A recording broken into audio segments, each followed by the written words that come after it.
Stop living in St. Charles. Live the right way. Umpisa natin ngayon mamuhay ng tama. Delikado na po ang panahon ngayon.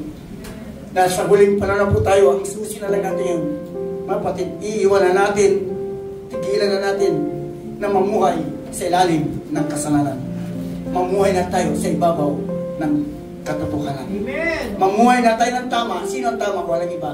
Ang ating siya lang talagang tama, wala na eh. Isakpat natin si Jesus Christ sa ating pagkatao. Siyang magalit sa atin, hindi po ang ating sarili. Kapag si Jesus Christ ang magalit sa atin, mga batid, dan tayo makapagmuhay ng tama. Amen. Kung hindi ka mapupuspos ng Holy Ghost, hindi ka mapupuspos sa kapangyarihan ng ating Panginoon, hindi ka makapamuhay ng tama. Kaya kapusposan ng Holy Ghost, ito po mga batid ay napakalaga. Kasi ang lahat na puspos ng Holy Ghost, doon ka po nagiging tama. Kung totoong napupuspos ng Holy Ghost, ang kapusposan ng Holy Ghost, nakikita yan sa ating mga bunga.